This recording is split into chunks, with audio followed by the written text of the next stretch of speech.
Sallallahu ala Muhammad, sallallahu alaihi wasallam, sallallahu ala Muhammad, sallallahu alaihi wasallam.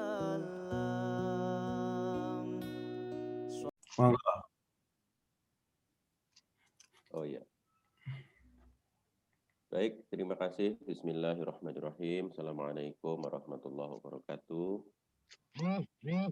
Innal hamdalillah nahmaduhu wa nasta'inuhu wa nastaghfiruh wa na'udzu billahi min shururi anfusina wa min sayyiati a'malina may yahdihillahu fala mudhillalah wa may yudlil fala hadiyalah. Asyhadu an la ilaha illallah wahdahu la syarikalah wa asyhadu anna Muhammadan abduhu wa rasuluhu la nabiyya ba'da. Allahumma salli wa sallim ala sayyidina Muhammadin wa ala alihi wa ashabihi wa man tabi'ahum bi ihsanin ila yaumiddin. Alhamdulillah saya bahagia sekali pagi ini bisa bersilaturahim dengan senior-senior semuanya, alumni SMA 3 Malang ya. Terima kasih sudah diundang ini Mas Endri, Bu Ima, ada Bu Asih juga yang luar biasa semangat ya menghidupkan silaturahim. Mudah-mudahan ini bisa juga meluaskan rezeki, menyehatkan kita ya, dan diliputi rahmat oleh Allah Subhanahu wa taala ya. Karena dalam sebuah hadis itu barang siapa membahas ayat-ayat Allah ya, walaupun sekarang kondisinya pandemi jadi secara online, maka salah satu yang akan dijanjikan Allah itu kita akan diliputi rahmat oleh Allah Subhanahu wa taala ya, ditemani malaikat, kemudian disebut-sebut Allah kepada malaikat di sekeliling arsy-Nya ya, sehingga mudah-mudahan pertemuan-pertemuan ini bisa terus-menerus kita laksanakan. Saya memilih untuk membahas tentang memaafkan karena kebetulan masih dalam konteks bulan Syawal ya. Dan memang sudah bisa kelihatan nggih Mas Andri slide-nya? Iya. Dan memang memaafkan ini sesuatu yang luar biasa gitu. Ya. Karena dalam Islam sendiri memaafkan ini sebetulnya tidak hanya bernuansa psikologis ya, karena nanti ada ayatnya, saya ada di slide saya. Ada ayatnya bahwa ternyata orang yang bertakwa itu salah satu cirinya adalah memaafkan. Kita tahu bahwa selama sebulan kemarin kita diminta untuk berpuasa, melatih fisik dan jiwa kita, tujuannya adalah la'allakum tattaqun ya. Jadi untuk menjadikan kita bertakwa, dan ternyata salah satu ciri orang bertakwa itu adalah wal 'afina 'anin nas. Jadi memang Masya Allah di Indonesia ini cocok gitu ya. Ada halal bihalal. Jadi setelah kita puasa la'allakum tattaqun, kemudian kita halal bihalal. Iya kan? Halal bihalal saling memaafkan antara satu dengan yang lainnya. Ya kan? Bahkan kalau kita ingat bukan kita ingat, kita lihat budaya kita di Indonesia ini ada yang namanya budaya ketupat ya. Saya kalau halal bihalal itu sering bahas tuh tentang ketupat itu karena memang ketupat tuh agak unik gitu menurut saya. Isinya kan sama lontong itu kira-kira sama-sama berasnya ya kan. Kalau mau gampangan sebetulnya simpel tuh bikin lontong aja gampang ya. Tinggal mak bedunduk jadi lontong itu. Tapi kenapa orang tuh susah-susah kok bikin kupat gitu di Indonesia ini? Itu ternyata salah satu filosofi kupat itu adalah silaturahim. Jadi jangan sampai kita itu golek upo atau golek beras atau cari makan ya, tetapi kita lupa untuk mengeratkan silaturahim. Artinya kita boleh sesibuk apapun cari makan, tapi jangan lupa silaturahim gitu. Makanya beras itu dibungkus dengan ketupat gitu. Dan tidak semua orang itu bisa bikin ketupat. Artinya bikin ketupat itu perlu usaha dan perlu diperjuangkan kan. Artinya silaturahim itu memang perlu diperjuangkan Bapak Ibu.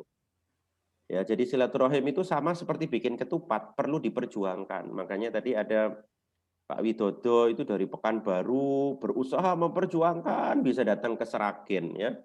Dengan berbagai macam tes kesehatan tuh sebetulnya sama seperti bikin ketupat itu. Nah, seperti itu.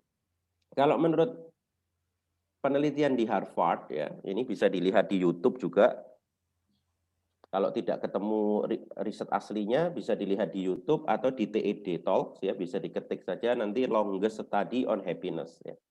Ini sering saya bahas juga. Ini yang pakai baju biru ini adalah psikiater, Pak. Psikiater senior dari Harvard, namanya Robert Waldinger. Jadi Robert Waldinger ini adalah pemimpin riset yang ketiga, karena riset ini cukup panjang. Risetnya longitudinal study selama 75 tahun ya, Masya Allah, bahkan lebih panjang daripada kita semuanya kayaknya di grup ini ya, di Zoom ini. 75 tahun risetnya, bapak saya saja 74 tahun umurnya. Ini riset ini 75 tahun dirilisnya ya, Masya Allah ini. Dan ternyata penelitian Harvard itu dia pengen mencari apa sih determinan kebahagiaan dan kesehatan. Jadi orang tuh diikuti mulai tahun 35-an kalau nggak salah, 1935, dibandingkan ya daerah yang dalam tanda kutip minus gitu. Minus itu maksudnya daerah secara ekonomi terbelakang, kemudian banyak sekali orang depresi, banyak macam-macam, sama daerah yang lebih sehat tuh dibandingkan gitu. Ya, dan ternyata setelah 75 tahun apa sih sebetulnya yang membuat orang itu lebih sehat dan lebih bahagia? Ya, ternyata yang paling kuat variabelnya atau determinannya itu adalah relationship atau hubungan atau silaturahim. Ya, Masya Allah ini. Dan ini sesuai dengan hadis Rasulullah SAW, ya, siapa yang suka dilapangkan rizkinya dan dipanjangkan umurnya, hendaklah dia menyambung silaturahim. Jadi apa yang dikatakan Rasulullah 14 abad yang lalu itu sudah dibuktikan oleh penelitian, oleh para ilmuwan modern gitu. Jadi memang Islam itu Masya Allah ya, apa yang sudah diajarkan Rasulullah itu satu persatu itu disingkap oleh sains. Ya, disingkap oleh sains gitu. Nah, bagaimanapun juga ya dalam silaturahim, dalam interaksi itu kadang-kadang menimbulkan luka gitu, atau biasa dalam ilmu psikologi ada yang menyebutnya dengan unfinished emotion atau unfinished business. Sama seperti saya biasa mengistilahkan itu dengan dompet kita ya. Dompet kita itu kadang-kadang kan tidak terasa berisi dengan hal-hal yang sebetulnya sudah nggak perlu lagi ya, kayak struk ATM, bon-bon yang nggak perlu gitu. Bahkan ada ibu-ibu itu setahun tuh struk ATM masih disimpan aja ya. Nggak tahu itu gunanya untuk apa ya. Sama seperti tubuh kita gitu. Jadi kadang-kadang tubuh dan jiwa kita itu berisi zat-zat yang tidak penting gitu. Secara fisik mungkin banyak hal yang toksik gitu ya. Secara mental juga begitu. Secara mental dan pikiran tuh ada hal-hal yang toksik gitu, yang secara tidak sadar tuh kita simpan dalam mental kita. Ya, makanya unfinished emotion itu biasa diartikan luka di masa lalu ya, atas kejadian yang dipersepsikan tidak adil. Jadi di sini yang perlu digarisbawahi itu persepsi, Bapak Ibu. Kadang-kadang luka bagi tiap orang itu berbeda-beda. Ada orang yang dilukai, tetapi dia nggak terlalu lama dia memegang luka itu. Dia bisa segera move on, ya. Dia tidak terlalu membesar-besarkan dalam pikirannya gitu ya. Apalagi orang yang sudah sering ngaji itu biasanya dia cepat sekali move on-nya atau acceptance-nya. Karena menurut salah satu teori dalam ilmu psikologi, ya teori ini awalnya sebetulnya untuk orang-orang kanker ya, yang sudah dalam perawatan terminal ya, tetapi sekarang diperluas untuk kondisi-kondisi kemalangan yang lainnya yang disebut dengan 5 stages of dying ya, dari Elizabeth Kubler-Ross. Jadi orang itu kalau mendapatkan sebuah ujian, kemalangan lah gampangnya gitu kalau dalam jurnal ilmiah ya. Dia yang pertama responnya pasti denial gitu. Kok aku sih gitu kan. Ono wong liya kayak aku kudu aku sing ngene iki. Gitu kan misalnya. Kemudian anger, marah-marah sama dirinya sendiri. Iki gara-gara aku ngene iki, gara-gara awakmu ngene gitu. Jadi marah-marah itu dia gagal dalam menerima kondisi itu. Kemudian kalau dia ada yang mendengarkan, dia bisa melakukan coping atau manajemen stres yang baik, dia akan lanjut menjadi fase bargaining namanya. Ya, kemudian dari fase bargaining itu ada yang langsung ke fase acceptance, dia bisa menerima atau ridho kalau bahasa Islamnya, ridho dan ikhlas gitu ya. Ada juga yang masuk fase depresi dulu, jadi dia merasa depresi, mungkin karena dia nggak ada yang memperhatikan dan seterusnya. Baru nanti dia bisa masuk fase acceptance atau terkungkung terus di fase depresi. Nah ini yang perlu kita waspadai. Forgiveness itu adalah it's a part of acceptance. Jadi bagaimana kita bisa menerima kondisi tidak terkungkung di fase-fase tadi itu. Jadi tidak terkungkung atau terpenjara di fase denial, ya, fase anger, kemudian fase bargaining dan fase depresi. Tetapi dia masuk ke dalam fase acceptance, fase penerimaan atau fase ridho. Ya. Bahkan beberapa ulama itu mengatakan ridho itu bisa menjadi lebih tinggi daripada sabar, katanya begitu. Ada juga yang mengatakan ridho itu adalah tahapan sabar yang tertinggi. Jadi ketika sudah ridho dengan kondisi, maka kita bisa terbebas dari kebencian, kemarahan, sakit hati, ataupun dendam. Termasuk unfinished emotion itu adalah protes terhadap kekurangan diri. Nah, makanya kita perlu ini untuk bisa bersyukur ya terhadap apa yang diberikan Allah kepada diri kita masing-masing. Ya, kira-kira begitu. Nah, saya punya sebuah pengalaman ini, Bapak Ibu semuanya, ya, tentang sebuah luka batin, ya, luka batin. Ini saya ceritakan pengalaman orang aja ya, tapi saya tidak sebut nama ya. Jadi luka batin itu kan ada seorang penulis ya, banyak menulis buku-buku mental health ya, namanya Liz Bourbeau. Dia mengatakan luka batin itu ada 5 akarnya. Jadi semua yang kita rasakan yang namanya luka batin itu akarnya cuma 5 ini, Pak. Yang pertama adalah kita pernah ditolak gitu, rejection. Ya. Dan penolakan ini bisa saja bentuknya merupakan kondisi saat kita masih kecil katanya. Misalnya ada seorang bayi ya yang tidak diinginkan, kemudian dia sejak dalam kandungan itu ibunya tuh sudah sering ngomong, "Iya sakjane arek iki gak tak pingini iki ngene. Iki kebrojolan iki," gitu-gitu. Itu sudah merupakan bagian dari rejection ya menurut Liz Bourbeau itu. Ini luar biasa. Ya, jadi hati-hati, justru luka batin ini banyak terjadi di awal-awal kita hidup di dunia ini.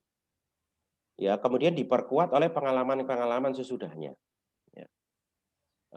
Saya punya teman trainer, alumni SMA 3 juga, saya nggak sebut namanya lah ya, karena saya belum izin. Dia pernah cerita gitu, bahwa dia punya guru di Jakarta. Gurunya ini adalah seorang psikolog HRD senior di sebuah perusahaan, Pak. Yang pada akhirnya dia keluar gitu, keluar untuk menjadi seorang pembicara parenting. Nah ini menarik nih ceritanya. Jadi sebelum saya cerita ke soalan yang tadi saya temui di lapangan ya. Jadi alumni SMA 3 ini punya guru gitu. Jadi gurunya ini seorang HRD senior di perusahaan. Ya. Tapi sekarang dia banting setir menjadi seorang psikolog parenting gitu. Ya. Ternyata begini, ketika ditanya sama teman saya, kenapa kok Anda ini kok banting setir, kok gak jadi HRD lagi? Ternyata dia gini, dia bilang, saya itu sudah beberapa tahun lama sekali jadi HRD dan mungkin lebih dari satu perusahaan.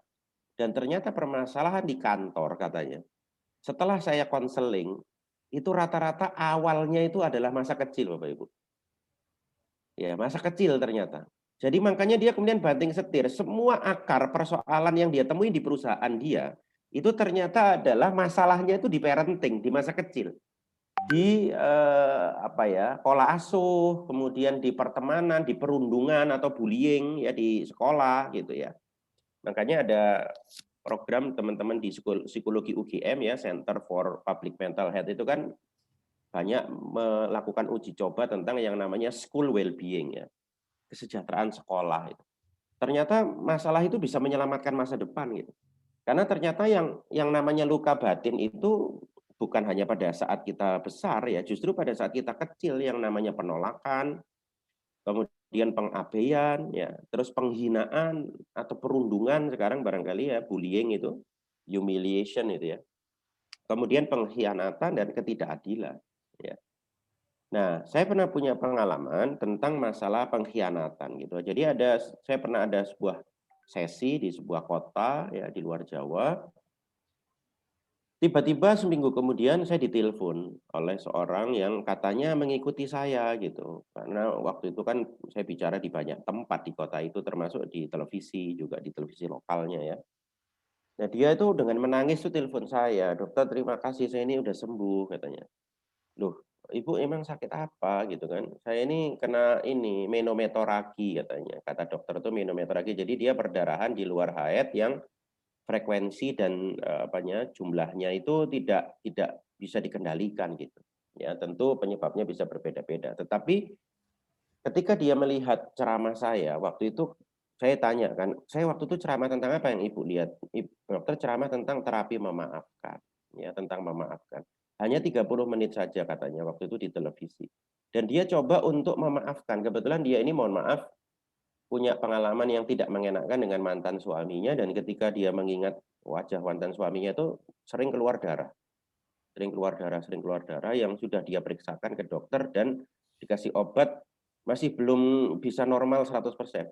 Dan ketika dia memaafkan suaminya selama 7 hari Bapak Ibu setelah sholat malam itu ya, "Ya Allah saya memang terluka tapi saya pasrahkan kepada Engkau ya Allah," gitu. Kemudian, "Saya memaafkan suami saya ya Allah, saya mendoakan kebaikan buat dia sebagaimana sifat-Mu yang Maha Pemaaf ya Allah." Dia lakukan itu tiap hari, Pak, dengan bercucuran air mata, dia menjadikan sajadah sebagai tempat curhat terindah itu. Qadarullah itu mampet darahnya itu. Makanya dia telepon saya itu dengan antara menangis haru dan bahagia gitu. Ya, jadi artinya memang saya temui secara empirical ya, secara empiris gitu di lapangan memang luar biasa dampak memaafkan tuh luar biasa. Ada lagi seorang yang pernah diperkosa di taksi di Jakarta, saya nggak sebut namanya juga ya. Itu juga begitu, Pak. Akhirnya dia menemukan guru di Australia, ya, kemudian dia berusaha untuk memaafkan dalam tanda kutip, me-reframing pengalaman yang traumatis itu, akhirnya dia bisa hidup lebih sehat, kulitnya lebih glowing, ya, beberapa masalah di kulitnya itu hilang. Luar biasa sekali. Ya, jadi pengaruhnya itu luar biasa. Dan yang tadi keluar darah itu saya pernah menemukan juga di tempat lain yang kasusnya tuh mirip gitu. Ya, ini luar biasa sekali. Jadi bagi kita yang barangkali secara medis kita sudah minum obat kok tidak ada perubahan dan seterusnya ya parameter biomedis kita. Bisa coba kita melakukan introspeksi parameter psikologis kita. Apakah masih ada unfinished business atau unfinished emotion yang memang belum kita sadari. Oh iya ya, kayaknya ini nih. Makanya aku ketika ingat orang itu perasaanku bergejolak gitu. Ya. Dan salah satu ciri orang yang memaafkan itu adalah dia bisa menurunkan intensitas gejolak perasaannya. Jadi yang tadinya membayangkan orang itu misalnya gejolaknya 9 dengan memaafkan dia bisa turunkan lebih kurang dari 5 bahkan bisa 4 3 gitu ya. Dengan begitu tubuh kita itu akan merespon menjadi lebih sehat. Ya. Nanti ada beberapa risetnya di belakang. Kira-kira begitu pengalaman saya. Nah, dan yang lebih mengerikan lagi, mohon maaf ini saya menampilkan gambar Joker ini ya. Karena sebelum film Joker tuh sebetulnya saya pernah baca buku, cuman tadi saya cari bukunya itu di rumah ini kok nggak ketemu gitu ya. Judul buku itu bagus, belum diterjemahkan. Saya menemukan bahasa Inggrisnya di Periplus waktu itu di bandara. Ya saya mau cari lagi kalau hilang karena buku itu bagus. Buku itu judulnya begini Bapak Ibu. Why good people do bad things gitu. Kenapa orang baik itu melakukan kejelekan atau keburukan. Tapi dilihatnya dari sudut psikologi ya karena kebetulan dia ini seorang yang memperdalam psikologi Jungian. Jungian itu adalah psikologi aliran yang dicetuskan oleh seorang psikiater terkenal namanya Carl Gustav Jung ya. Dia dulu muridnya Sigmund Freud. Nanti setelah ini saya jelaskan tentang Carl Gustav Jung ya. Jadi dia ini seorang Jungian, seorang psikolog yang menganut teori Carl Gustav Jung itu. Nah, di buku itu dijelaskan bahwa ternyata orang-orang yang baik, terus dia itu bisa menjadi tidak baik. Itu menurut Carl Gustav Jung, salah satu sebabnya itu karena dia tersakiti berulang-ulang. Dan ini ternyata kemudian termanifestasi dalam film Joker itu.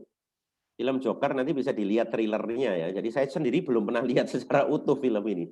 Dan banyak dibahas oleh para psikolog waktu film ini agak bestseller waktu itu ya. Joker itu kan terkenal musuhnya Batman kan. Tapi kemudian difilmkan tanpa ada Batman-nya gitu. Jadi Joker itu dulu waktu kecil tuh sebetulnya dia adalah orang yang baik ya, berbakti kepada orang tua, suka menghibur orang. Tapi pada saat kecil dia mengalami luka-luka batin yang saya sebutkan tadi Bapak Ibu, ditolak, diabaikan, dihina, ya. Lebih dari 2 luka batin yang dialami. Ya, pada akhirnya kemudian dia menjadi orang jahat dan jahatnya itu jahat sekali gitu. Makanya kata-kata Joker yang perlu kita renungi itu adalah orang jahat itu adalah orang baik yang tersakiti gitu.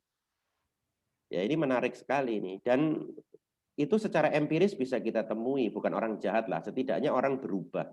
Mungkin pernah ya Bapak Ibu lihat sedikit-sedikit infotainment misalnya ada seorang yang mohon maaf terluka oleh pasangannya, kemudian dia melepas jilbabnya. Pernah dengar ya cerita itu ya, bahkan pindah agama, iya kan?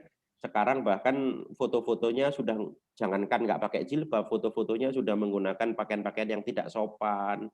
Bahkan kemarin menjelek-jelekkan orang yang berpuasa, bayangkan itu. Padahal dulunya dia pernah menikah dengan seorang hafid Quran gitu ya. Ini sebuah fenomena nih. Jadi orang tuh kalau terluka, dia bisa menjadi orang yang berubah 180 derajat Bapak Ibu. Ya makanya kata Jalaluddin Rumi, hati-hati dengan luka kita. Luka itu bisa menjadi tempat masuknya cahaya, tapi luka itu bisa juga menjadi tempat masuknya kegelapan sebetulnya. Ya, jadi ketika kita terluka secara emosional, ya, secara psikologis, itu ternyata bisa mempengaruhi attitude kita, mempengaruhi akhlak kita. Ya, jadi hati-hati dengan luka-luka yang pernah kita alami menjadi sampah-sampah emosional. Nah, penjelasannya di buku itu kira-kira seperti ini, ya. Jadi menurut Carl Gustav Jung, manusia itu punya sisi gelap, Bapak Ibu. Semua orang yang soleh di dunia ini ya, terutama di luar orang nabi dan rasul, para wali Allah gitu ya. Kita lah ya orang-orang yang ya baru-baru belajar ngaji. Kita ini kan harus sadar kita tuh punya sisi-sisi gelap dalam hidup kita ya. Sisi gelap yang kita sembunyikan dari orang lain gitu. Sisi gelap yang kalau orang lain tahu kita bakal malu gitu ya. Nah, itu dijelaskan oleh Carl Gustav Jung juga dan di buku yang saya sebutkan tadi itu ternyata penjelasannya adalah sisi gelap ini ya, kalau dia ditumpangi oleh luka yang gagal dimaknai, maka sisi gelap ini akan semakin gelap Bapak Ibu. Ya, jadi sisi gelap ini akan semakin gelap. Dan kalau sisi gelap ini akan semakin gelap, yang akan keluar itu yang disebut oleh Carl Gustav Jung sebagai insting kebinatangan. Seperti Joker tadi itu. Yang keluar itu adalah insting kebinatangan. Binatang itu kayak apa sih? Ketelanjangan, iya kan? Kemudian, jadi nggak heran kalau ada orang yang sakit hati terus lepas jilbab terus foto telanjang itu nggak heran karena yang keluar itu insting kebinatangannya. Jadi sisi gelap itu insting kebinatangan orang. Ada lagi orang yang kemudian, mohon maaf, korupsi, ya, kemudian mencuri, ya kan? Macam-macam tuh. Karena sisi gelap tuh yang akan mengubah. Nah ini yang sebetulnya di puasa kita kemarin tuh dikendalikan. Yang namanya hawa nafsu. Ya, sebagaimana kata-kata Nabi Yusuf yang disitir oleh Allah dalam Al-Qur'an, innan nafsa la'amaratum bisu. Ya, illa ma rahima rabbi. Nah, hati-hati sama anak-anak kita, nauzubillah min dalik ya. Kita minta perlindungan dari Allah. Jangan sampai anak-anak kita terluka, terus sisi gelapnya keluar. Nanti kita nggak bisa lagi mengkontrol mereka. Ya, karena kalau sudah sisi gelap ini sudah keluar, wah lebih susah lagi kita untuk mengobatinya. Ya, lebih baik kita cegah gitu. Nah, ini Masya Allah nih. Ya, jadi perlu sama-sama kita renungi tentang masalah sisi gelap dan sisi terang dalam hidup kita ini. Ya, kira-kira begitu. Makanya kalau dalam psikologi Tiongkok itu ada yang namanya yin dan yang ya, sisi gelap dan sisi terang itu ya. Di sisi yang terang ada titik gelapnya, di sisi gelap ada titik terangnya gitu. Sebaliknya jangan putus asa katanya. Katanya yin dan yang itu. Karena di sisi gelap selalu ada sisi terang. Ya, Bapak Ibu nanti bisa lihat podcastnya anaknya Freddy Budiman. Dicari aja anaknya Freddy Budiman podcast gitu. Jadi Freddy Budiman itu seorang pecandu narkoba Bapak Ibu. Yang Bapak Ibu tahu dia sudah dihukum mati di Nusa Kambangan. Tapi saya itu lihat podcast anaknya itu nangis Bapak Ibu. Ya, jadi anak seorang Freddy Budiman yang dipisahkan dari ibu kandungnya kalau nggak salah sejak usia 2 bulan. Bapaknya seorang pecandu narkoba, bapaknya nikah 5 kali lebih, bahkan katanya beraffair dengan banyak wanita di penjara. Dia lihat berita itu, dia tuh masih respect dengan bapaknya dan anaknya tuh jadi anak yang baik. Saya tuh sampai ya Allah, ternyata memang sisi gelap dan sisi terang itu betul-betul ada gitu. Bahkan seorang anak Freddy Budiman saja ya, itu punya sisi terang yang sekarang dia bisa menginspirasi banyak orang dan dia bisa bisa move on. Saya ini anak pecandu narkoba, tapi saya mau jadi anak baik gitu. Dan dia tetap respect sama bapaknya, bahwa bapaknya itu menghatamkan Al-Quran 7 kali sebelum dia dihukum mati katanya. Masya Allah kan luar biasa gitu. Ya, jadi ini perlu sama-sama kita kita renungi teori Carl Gustav Jung ini untuk kesehatan mental, untuk anak-anak kita ya dan seterusnya. Nah, dalam ilmu psikologi ada yang namanya logoterapi. Ini ditemukan oleh seorang psikiater yang dari Wina namanya Viktor Frankl ya. Jadi sebetulnya yang membuat kita stres, yang membuat kita sakit itu bukan penderitaan sebetulnya. Makanya dia mengatakan bahwa man is not destroyed by suffering. Ya, he is destroyed by suffering without meaning. Jadi sebetulnya bukan penderitaan, semua orang tuh menderita. Bahkan yang paling menderita dalam hidup ini adalah para nabi dan rasul sebetulnya. Tapi mengapa mereka itu bahagia dalam penderitaan gitu? Karena mereka memaknai bahwa itu akan meningkatkan derajat mereka, mendekatkan mereka dengan Allah gitu ya, membuat mereka lebih cinta dengan Allah, membuat mereka rindu ketemu dengan Allah dalam munajat-munajat mereka. Jadi sebetulnya bukan penderitaan ya, tetapi gagal memaknai penderitaan. Ya, makanya bagian dari memaafkan itu sebetulnya mencari makna baru gitu ya. Mencari makna baru tentang luka yang kita alami sebetulnya. Oh iya ya. Saya tidak hanya ditemukan dengan orang yang baik, saya juga ditemukan dengan orang yang tidak baik supaya saya bisa begini ya, saya bisa lebih dekat sama Allah, saya bisa lebih dekat sama anak-anak, saya bisa lebih dekat dengan masjid misalnya begitu. Ya itu bentuk pemaknaan baru ya dalam hidup kita. Kira-kira gitu. Nah, ini ayat yang tadi saya sitir di awal ya tentang ciri-ciri orang yang bertakwa. Ada dalam surat Ali Imran ayat 133 dan 134. Wasari'u ila magfiratin min rabbikum wa jannatin arduhas samawati wal ardu iddat lil muttaqin alladzina yunfiquna fis sarai wad dara wal kadhimina al ghaidha wal 'afina 'anil nas. Yang saya sitir artinya hanya yang ayat 134 tetapi tidak bisa dipisahkan sebetulnya dari ayat 133. Bersegeralah kalian kepada ampunan Allah yang luasnya dan surga yang luasnya seluas langit dan bumi. Mereka itulah orang-orang yang bertakwa. Siapa mereka itu? Alladzina yunfiquna fis sarai wad dara. Mereka yang berinfak di kala lapang dan sempit, wal kadhiminal ghaidha wal 'afina 'anil nas. Dan mereka bisa menahan amarahnya, tidak dendam, ya. Kemudian mereka bisa memaafkan manusia. Dan ini yang menarik, bukan kata-kata wal 'afina 'anil muslimin gitu ya. Bukan kata-katanya bukan begitu.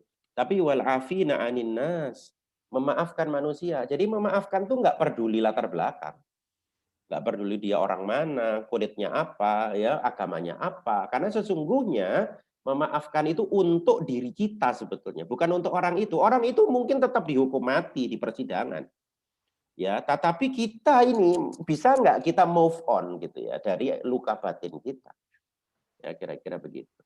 Nah, dalam surat Al-Asyura ayat 40 juga disebutkan gitu, ya.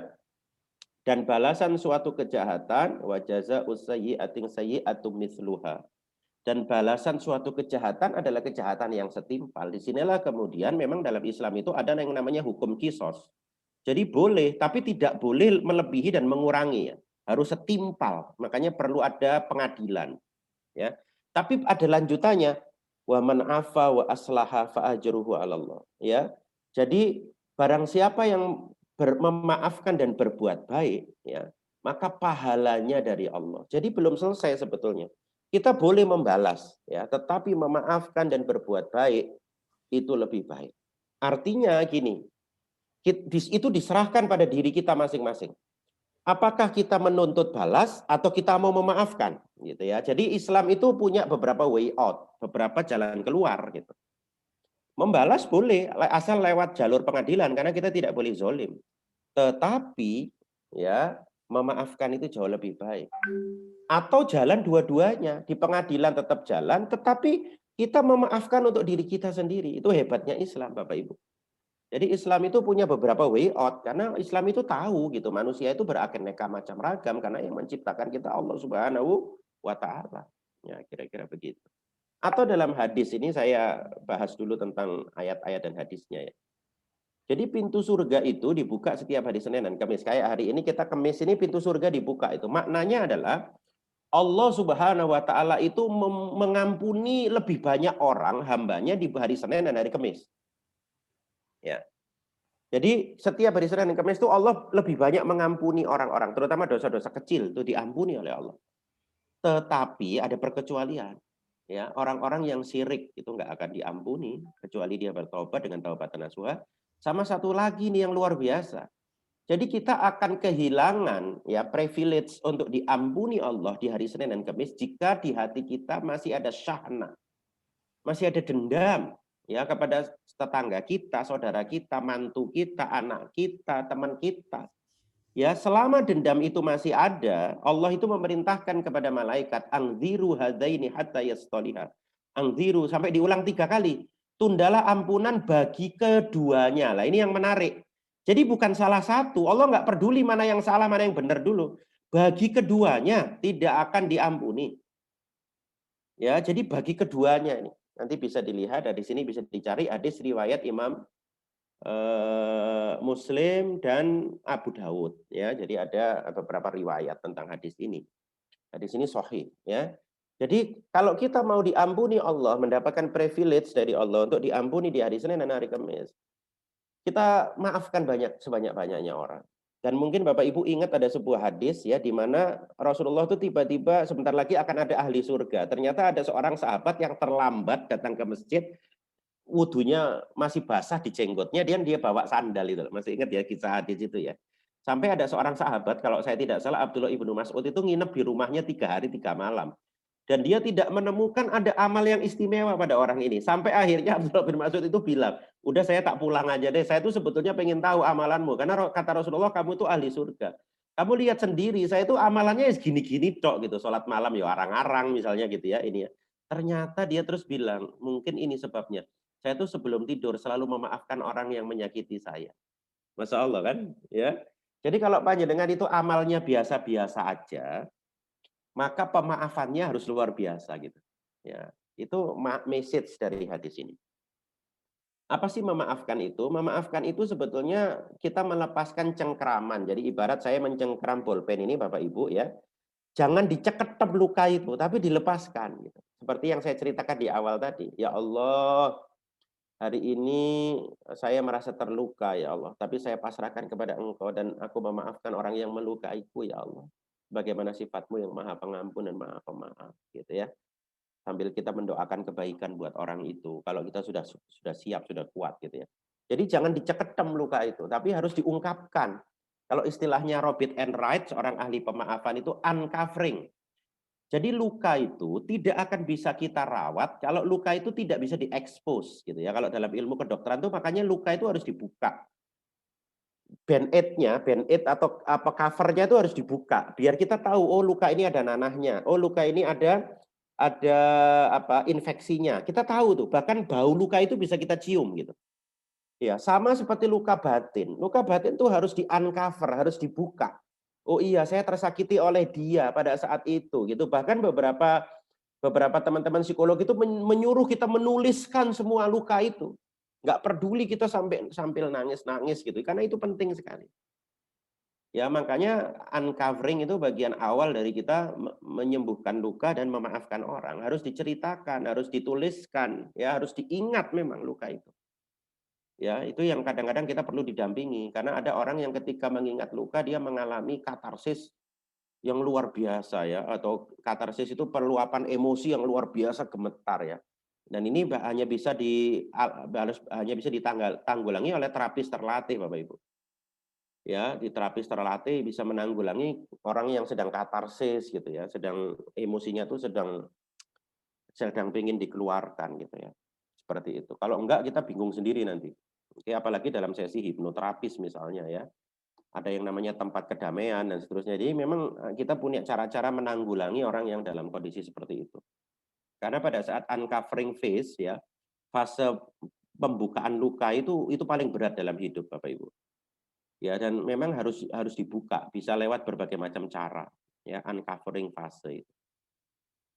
Oke, jadi ini sekedar menguatkan yang tadi, memaafkan itu menerima dan memaafkan itu sejatinya untuk diri kita sendiri. Nah, ini efek-efek yang menyehatkan, ini ada bukunya, saya kebetulan punya buku aslinya ya, Forgive for Good ini, cuman buku ini saya punya yang edisi lama ya, edisi lama. Jadi Fred Luskin ini seorang psikolog dari Stanford ya. Jadi Stanford University itu sampai pernah bikin project internasional yang namanya Stanford Forgiveness Project. Dan di buku ini itu ada banyak penelitian-penelitian tentang memaafkan. Beliau mengambil dari banyak jurnal, ya, misalnya menurunkan depresi, ya, menurunkan tingkat hormon stres. Biasanya kita hormon kortisol. Kebetulan saya 2 kali meneliti hormon kortisol, ya. Yang pertama sama anak SMA, yang kedua kalau nggak salah sama PPDS deh, kalau nggak salah ya. Ada bisa dicari juga di yang PPDS kalau nggak salah. Saya sama Dokter Aurik itu ada kortisolnya juga, bisa dicari di Google Scholar ya. Arif Alamsyah, Aurik gitu ada keluar nanti risetnya. Ya. Kemudian menurunkan tingkat hormon stres kortisol, biasanya kita ngambil hormon kortisolnya dari ludah Bapak Ibu. Jadi hormon kortisol itu bisa kita deteksi lewat saliva ya, lewat ludah. Ya. Kemudian meningkatkan harapan, meningkatkan self esteem, meningkatkan kepuasan dan kualitas hidup. Ini Masya Allah. Jadi yang sekarang kita merasa hidupnya tuh kok nggak puas-puas gitu ya, nggak fulfill, kayak nggak lego gitu. Mungkin masih ada luka batinnya yang perlu kita maafkan ya. Dan ini di beberapa jurnal ilmiah juga ternyata memaafkan itu mengaktifkan bagian dorsolateral prefrontal cortex ya. Jadi otak depan kita itu adalah otak yang sekarang ditemukan sebagai yang disebut dengan executive function. Jadi ibarat mobil itu otak bagian depan ya, terutama bagian prefrontal cortex namanya, itu ternyata bertanggung jawab terhadap masalah emosi, masalah kognisi, masalah sosialisasi. Jadi orang yang memaafkan, dia akan lebih aktif otak bagian depannya, sehingga dia akan bisa memiliki pilihan-pilihan yang lebih baik dalam hidupnya. Fungsi kognitifnya lebih baik, tidak emosional, tidak impulsif. Ya, dia bisa bersosialisasi dengan baik, dia bisa lebih arif dan lebih bijaksana ya dalam memutuskan sesuatu. Oke, ini luar biasa. Dan ternyata otak depan ini sudah disinyalir dalam Al-Quran, dalam surat Al-Alaq ya, surat Al-Alaq, surat Iqra itu ayat 15-16. Nanti bisa dilihat di situ Allah Subhanahu wa taala berfirman, "Kallala illam yantahi lanasfa'am bin nasiyah, nasiyatin kadzibatin khati'ah." Jadi di situ Allah mengungkapkan istilah nasiyah atau ubun-ubun. Itu mirip dengan bagian otak depan ya. Jadi ternyata memang Allah sudah memberikan isyarat bagi kita bahwa ketika orang itu otak depannya bermasalah, maka perilakunya akan bermasalah. Ya. Dan salah satu cara untuk membetulkan otak depan adalah dengan memaafkan, juga dengan puasa. Ya. Di YouTube itu ada ceramah saya di Bontang, hubungan puasa dengan otak atau neuroscience itu ada sekitar 1 jam, bisa dilihat kalau ingin memperdalam tentang prefrontal cortex ini. Ya, ada di YouTube kalau nggak salah. Nah, berikutnya lagi ada di beberapa jurnal ya, ini saya ambilkan satu saja. Ternyata memaafkan itu bisa mengurangi fibromialgia atau nyeri di otot-otot ya, nyeri di persendian gitu ya. Dan orang-orang yang memaafkan itu relatif dia lebih tahan nyeri karena ternyata banyak juga nyeri itu merupakan secara health psychology, nyeri itu adalah respons subjektif Bapak Ibu. Ya, nyeri itu adalah respon subjektif. Jadi kadang-kadang nggak ada apa-apanya gitu, tetapi karena kita ada respon subjektif, kita tuh jadi gampang nyeri, titik-titik ngeluh, titik-titik aku pengen pengen pijet, titik-titik nyeri, titik-titik kesel gitu ya. Ini kan ada istilah di sini chronic fatigue ya. Ada istilah chronic fatigue, ada istilah fibromialgia ini kan. Ya, nah ini ya. Ada istilah fibromialgia, adalah istilah chronic fatigue. Dan ternyata negatif emotional consequences ya dari anger, dari resentment itu memang salah satunya bisa kembali menjadi central sensitization yang mengakibatkan kita nanti nyerinya bisa sangat subjektif gitu. Ya, jadi ketika kita mengalami kemarahan, stres, resentment ya, kemalangan dalam hidup misalnya, itu akan kembali ke otak kita memperberat nyeri kita juga gitu. Ini ada gambarnya ini, saya ambilkan dari salah satu jurnal ilmiah dari Naumann 2017. Dan ketika kita bisa melakukan manajemen coping masalah dengan baik, salah satunya dengan memaafkan, ya, maka forgiveness ini akan bisa membuat kita menurunkan nyeri dan meningkatkan kualitas hidup. Ya, ini masya Allah ini penelitian-penelitian mutakhir itu sudah mengarah kepada penjelasan-penjelasan yang seperti ini, yang padahal dalam Al-Quran 14 abad yang lalu kita sudah diminta memaafkan orang lain. Dalam hadis juga sudah begitu. Ya, ini mungkin terakhir ya Pak Hendri, karena waktu nanti mungkin bisa diskusi. Nah, ini sekedar contoh saja bagaimana Rasulullah SAW itu bisa memaafkan orang-orang di Fathu Mekah. Ya, orang-orang di Fathu Mekah yang ada Hindun dan seterusnya. Juga Nabi Yusuf bisa memaafkan saudara-saudaranya yang sudah membuangnya di sumur. Jadi kalau Anda merasa tersakiti oleh saudara kandung, saudara tiri, dan seterusnya, Nabi Yusuf itu malah dibuang sama saudaranya. Dan ternyata dia bisa memaafkan. Ini ayatnya ini. Ya. Qala la tasriba alaikumul yaum. Ya, ini kata Nabi Yusuf. Pada hari ini tidak ada cercaan kepada kamu. Masya Allah ini. Yaghfirullahu lakum. Ya, mudah-mudahan Allah mengampuni kalian. Wa huwa arhamur rahimin. Jadi kata-katanya Nabi Yusuf inilah yang dilakukan Rasulullah di Fathu Mekah. Qala la tasriba alaikumul yaum. Jadi Rasulullah itu meniru Nabi Yusuf. Pada hari ini tidak ada cercaan buat kalian. Masya Allah ini ya, luar biasa sekali. Oke. Oh ini ya sedikit deh. Jadi saya pikir sudah habis nih. Jadi ternyata dan kita tidak boleh juga dendam. Seperti contohnya gini, Abu Bakar itu pernah anaknya yang namanya Aisyah, ibunda kita, istri Rasulullah, Ummahatul Mukminin itu dituduh berzina kan. Nah, salah satu yang menjadi provokator itu anak angkatnya Abu Bakar, namanya Mistah bin Utsasah. Dan Mistah ini yang paling menjelek-jelekkan Aisyah gitu. Sampai Abu Bakar itu sumpah tidak akan memaafkan Mistah dan tidak akan membantu Mistah lagi. Akhirnya turun surat ini. Jadi surat ini turun untuk Abu Bakar sebetulnya. Surat An-Nur ayat 22. Jadi kita tidak boleh ya Bapak Ibu bersumpah, awas kon ya, mulai dino iki wis pokoke kon gak tak bantu meneh kon. Nah, itu tidak boleh ternyata. Ya, itu sama seperti ayat ini. Jadi Abu Bakar itu bersumpah dan diingatkan sama Allah, ya wala ya'tali ulul fadli minkum wasa'ati ayyutu ulil qurba wal masakina wal muhajirina fi sabilillah. Janganlah orang-orang yang memiliki kelebihan dan kelapangan di antara kamu bersumpah mereka tidak akan memberi bantuan kepada kaum kerabatnya yang miskin dan berhijrah. Jadi yang memiliki kelapangan ini Abu Bakar, yang miskin dan berhijrah ini Mustah. Dan Allah Subhanahu wa taala mengatakan wal ya'fu wal yasfahu. Hendaklah mereka memaafkan dan hendaklah mereka berlapang dada. Oke? Dan agar mudah memaafkan, kita harus melupakan kebaikan. Jadi kita itu kalau berbuat baik, segera lupakan. Supaya kalau orang itu menjelekkan kita nggak sakit hati, Bapak Ibu. Ya. Kemudian jangan mengungkit yang telah berlalu, hiduplah di masa kini dan doakan kebaikan. Dan jangan lupa kita ingat-ingat, orang yang sabar, orang yang memaafkan itu pahalanya tanpa batas. Ya, innama yuwaffas sabiruna ajrahum bighairi hisab. Nanti bisa dilihat di akhir surat Az-Zumar ayat 10. Ya, kira-kira begitu. Ini saya kira nggak usah.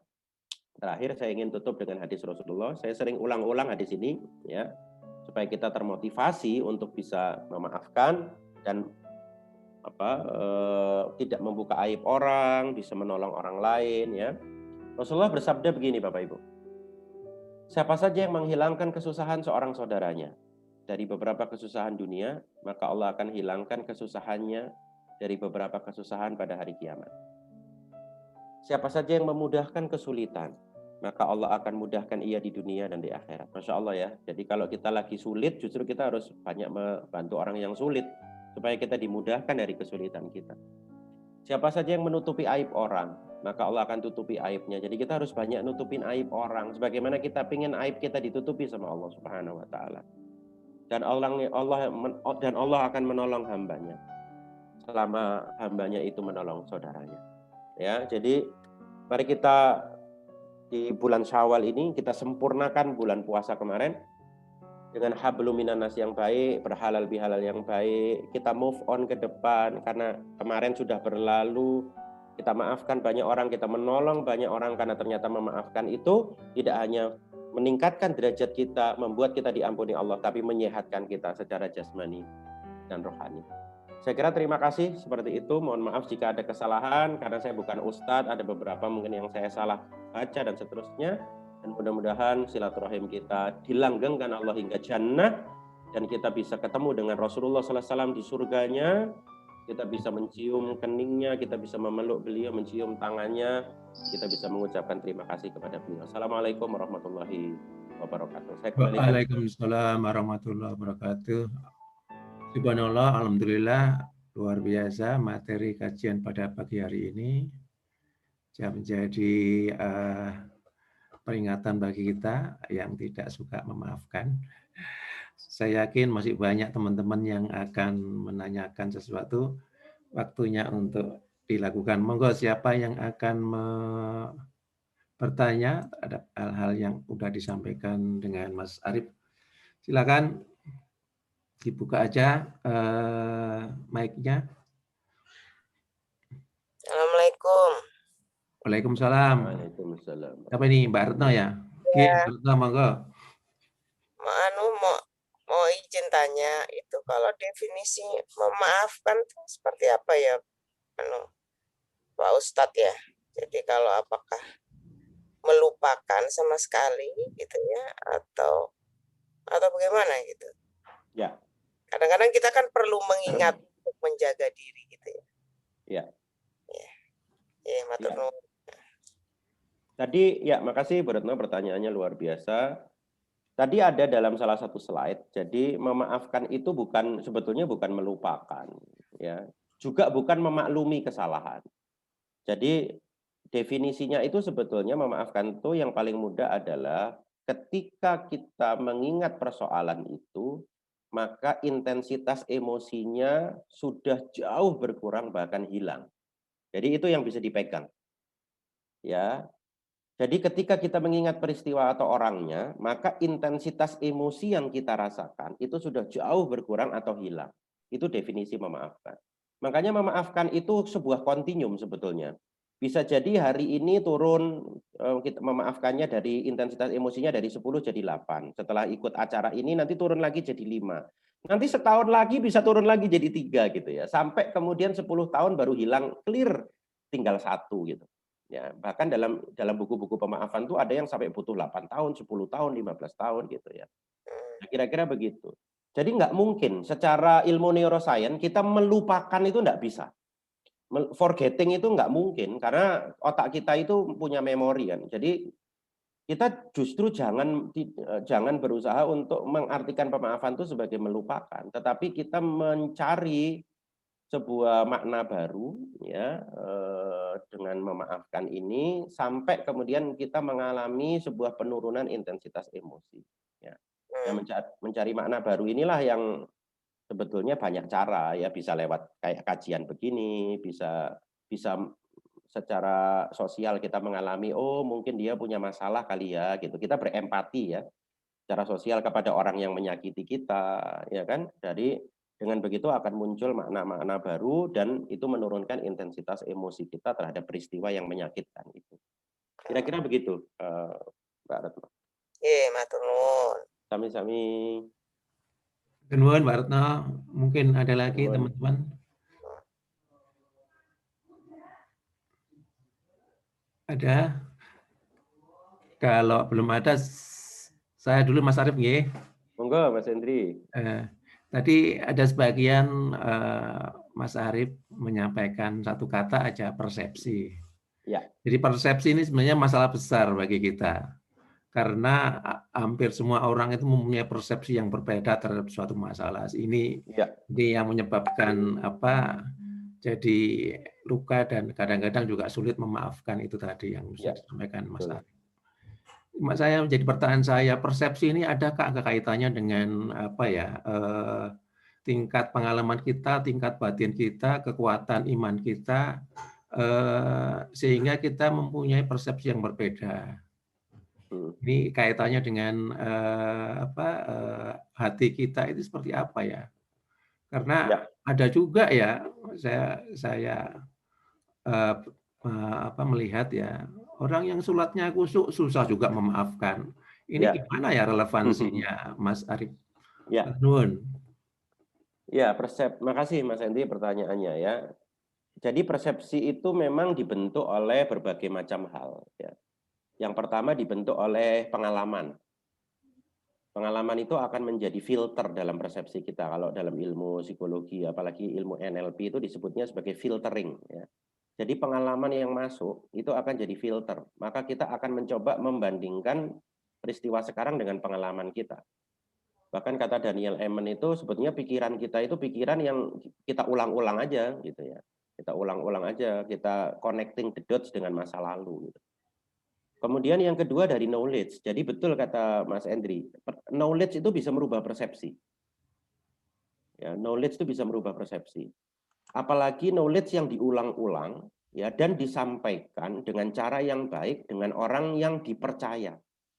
Jadi secara ilmu psikologi ya atau hipnoterapi gitu misalnya. Ketika kita itu mendengarkan orang yang memiliki otoritas ya, yang kita percaya, misalnya Mas Endri suka sama Gus Baha misalnya gitu ya. Maka apapun yang dikatakan Gus Baha itu akan merubah persepsi gitu. Ya. Jadi knowledge itu perlu dikemas memang dengan cara yang baik ya, dan disampaikan sama orang yang baik. Yang berikutnya adalah knowledge yang disampaikan dengan data-data.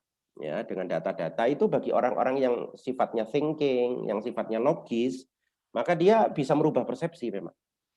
Seperti itu. Jadi persepsi itu bukan sesuatu yang fix sebetulnya. Tapi persepsi itu bisa berubah sejalan dengan pengalaman dan knowledge yang masuk dalam pikiran kita.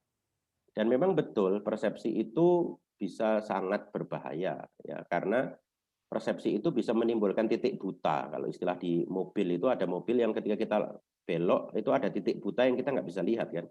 Padahal di situ mungkin ada sepeda motor misalnya gitu ya. Jadi titik buta ini perlu kita perkecil dengan cara memperluas wawasan dan persepsi kita.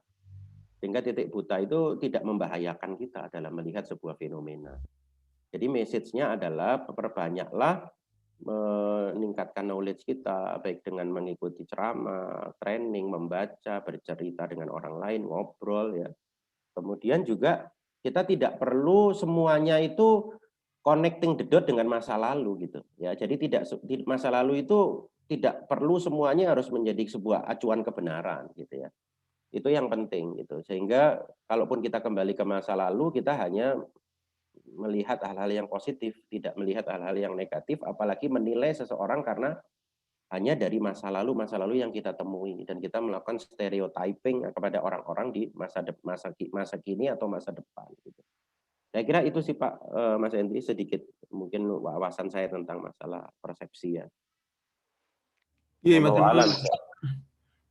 betul Mas Arif. Mungkin ada teman-teman, biasanya Mbak Umi nih. Ternyata banyak juga, ini sudah 49 ya. Tadi saya pas bicara banyak yang bergabung ya. Oh enggak, ini ada yang raise hand ini. Udin. Moga. Mas Udin. Udin, mau nanya. Assalamualaikum Mas Arif. Waalaikumsalam Mas Udin. Saya panggil Mas nggak apa-apa ya? Iya, nggak apa-apa. Ya akrab. Iya. Ini apa istilahnya ya, bukan pertanyaan, cuman kadang-kadang kita ini merasa disakiti, kita nggak mampu membalas, ya akhirnya kita istilahnya melampiaskan unek-unek kita ke mungkin teman dekat gitu ya. Nah, apakah dengan cara begitu itu kadang pelampiasan ini kan di luar kemampuan otak kita ya. Wah, aku sepuluh kali sampai nonang kini tak sampai akhirnya itu diudal-udal ya Pak ya. Iya. Jadi kalau cara begitu tuh menurut Mas Arif bagaimana? Secara psikologi intinya luka itu memang harus dikeluarkan gitu ya. Secara psikologi itu ada istilah katarsis kan. Nah, mengeluarkannya ini bisa berbagai macam cara. Yang pertama dikeluarkan di sajadah kepada Allah Subhanahu wa taala gitu ya. Dan ini sebetulnya utama. Makanya orang-orang yang sudah pada level spiritualitas tertentu, dia tuh nggak perlu curhat sama orang, dia curhatnya sama Allah. Tapi masalahnya kan nggak semua orang bisa begini, ya. Walaupun ini perlu kita latih sebetulnya untuk diri kita masing-masing, ya. Nah, pada orang-orang tertentu, ya, itu memang dibutuhkan curhat kepada orang lain, Mas Udin. Cuman saya sarankan curhatnya pada orang yang betul-betul dipercaya dan punya kemampuan memang untuk menerima curhat, gitu. Karena curhat itu dalam tanda kutip sebetulnya antara curhat sama ghibah itu tipis bedanya, ya. Takutnya nanti ketika kita tidak curhat pada orang yang tepat, itu malah jadi ghibah, jadi gosip, digosok makin sip, masalah kita tidak selesai, ya, kita masuk dalam lingkaran ghibah yang tidak selesai, gitu.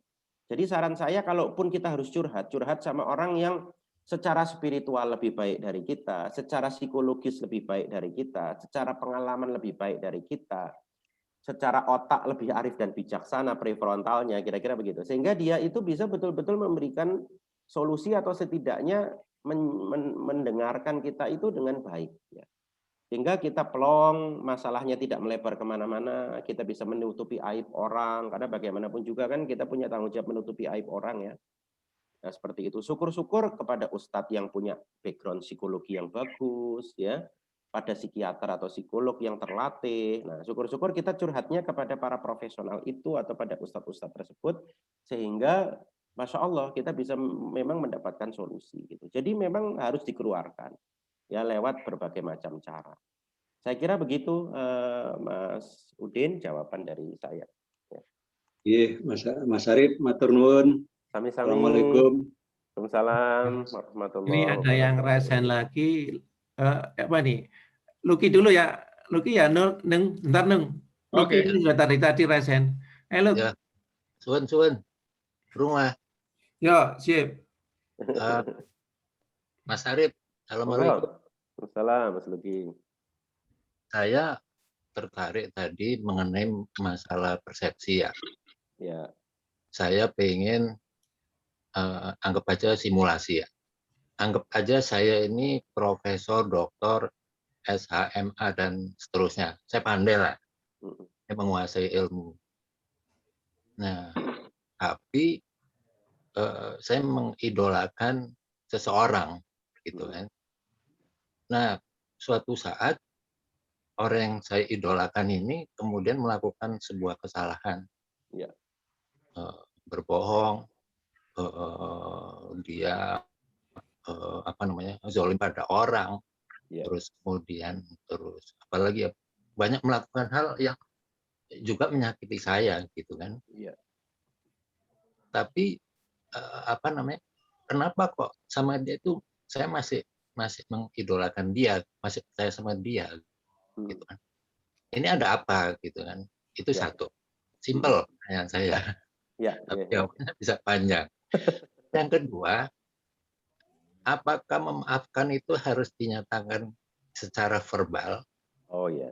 Atau dinyatakan secara face to face, atau mungkin melalui gambar lewat video atau dan sebagainya, atau bisa dilakukan dalam hati, gitu kan. Apakah itu sudah cukup menyembuhkan luka tadi yang Mas tadi jelaskan tadi, dan juga kalau urusan dengan Allah itu apakah sudah cukup diterima amalan ibadahnya. Oke, itu Mas, monggo Mas, makasih. Pertanyaannya luar biasa nih. Saya seperti ujian doktor ini, ya. Oke. Sebenarnya itu juga saya tanyakan poin 1 itu. Apakah itu yang disebut dengan taklid buta, ya? Monggo. Jadi begini Bapak Ibu, ya. Yang namanya trust, ya. Saya kebetulan pernah juga membaca artikel tentang ini, ya. Trust itu sebetulnya bisa hancur, bisa dibangun. Jadi kita itu melihat orang salah, kemudian kita menerima bahwa memang kullu bani Adam khotta'un, setiap orang tuh punya salah. Terus kita membangun trust kita kembali kepada orang yang kita idolakan. Menurut saya itu sah-sah saja. Karena kita mau cari di kolong dunia ini nggak ada orang itu yang sempurna, gitu. Nah, kira-kira begitu. Jadi penjelasan saya adalah tidak selalu taklid buta, tapi inilah yang justru disebut sebagai pemaafan ketika kita melihat orang itu as it is, tidak judgement, gitu ya. yang kadang yang salah itu adalah ketika orang itu bersalah, ya, kemudian seakan-akan kebaikannya itu hilang gitu. Itu yang kita kadang-kadang tidak adil, tidak insaf kepada orang lain. Jadi orang itu bisa punya salah, ulama itu punya salah gitu. Nggak ada ulama yang tidak punya salah kan. Makanya kalaupun kita mengidolakan seseorang apapun namanya lah ya, orang tuh masih punya salah gitu. Nggak bisa kita itu mencari ulama yang sempurna dan seterusnya gitu. Jadi menurut saya selama orang itu mengakui kesalahannya, kemudian dia mau memperbaiki diri, maka kita jangan menutup pintu maaf sama orang-orang tersebut gitu. Ya, jangan sampai kemudian kita justru menjelek-jelekkan dia di sosmed dan seterusnya. Wah, itu bahaya sekali nanti. Jadinya kita justru membuka aib orang, kemudian ini dan seterusnya lah. Ya, kira-kira begitu menurut saya. Jadi apa yang dialami Mas Luki itu dialami oleh semua orang gitu. Oke, kalau kita misalnya punya guru, kita tahu dia lemah. Taruhlah gini lah ya, misalnya ini saya alami sendiri dalam hidup saya. Saya itu mengidolakan Ustadz A gitu. Ternyata saya tahu beliau itu merokok. Saya nggak suka orang merokok misalnya. Buat saya merokok itu dosa misalnya gitu ya. Apa saya terus nggak ngaji sama orang itu? Saya tetap ngaji, saya ambil kebaikannya, saya nggak setuju sama rokoknya, selesai gitu. Itu contoh real gitu ya. Artinya setiap guru itu punya kelemahan, Pak. Ya, tugas kita adalah apa ya, dalam tanda kutip ini bersikap adil kepada orang-orang itu. Nah, seperti itu. Kalau saya menjelaskannya, saya kira seperti itu. Yang kedua tentang masalah apakah memaafkan harus face to face? Jawabannya tidak. Jadi justru memaafkan itu bisa tanpa ketemu orangnya.